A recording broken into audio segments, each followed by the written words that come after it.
Okay, as you can tell, I've switched from the still camera to the video camera. Pretty much the same setup as before. I've got the video camera in place of my digital camera. What we're going to do is we're going to show you just some differences in what happens as you move the lights. First things first though, I'm going to go ahead and show you how I get my initial fig into the right spot. So luckily this backdrop that he's on actually moves. So I can actually pull him forward until I get him about where I want him. Trying to get the whole thing in frame. Seeing how it's video, I can't really turn the shot sideways and have everybody see it unless they want to turn their monitors sideways. So there's going to be quite a bit on this one if this were my actual camera that I'd have to cut off on either side. So all this area over here where you see my fingers, I'd normally be cropping that out. When you turn the camera the other way, it crops that out for you so you don't have to worry about it.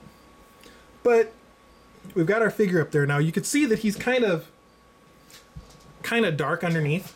So we're going to try and lower this a little. Let's see if we can, if we lower it and try and get right at eye level, you can really see how you can't really see any of the detail of the faces. So what we'll do is we will move our lights a little. And in this case, I'm probably going to need a lot of light up front and not as much in back. You can see how much of a difference that makes. So I've now got my lights actually shining in front of him. You can still see a little bit of shadow right here, but that's okay. Those shadows we're not too worried about, but you can get really, really good detail on his face. You can see how the teeth look. You can even see, I mean, the shading on the on his shoulder pads. So you get a little bit better shot. Watch what happens though as I move the light around.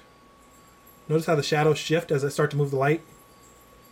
Depending on where I place the light, I can change exactly how this figure is going to appear in my image. Let's try and center him back up here. There we go, a little bit better. As I move my table also. It's one of the beauties of having the lights on the swing arms. You can really adjust them, put them exactly where you want. Oops. Put them exactly where you want to get the shot that you want. Okay, so I think that would be a pretty decent shot. I've got a few shadows that I'm not liking because you can see there's a big one coming across his face. If I bring that out just a little bit, I've got the one off of his face. There's a little bit one cast on his leg from the club in front. You can see down here there's a little bit of a shadow. That's okay. That looks good. We're going to go ahead and center him up. And that would be our photo right there. Smile.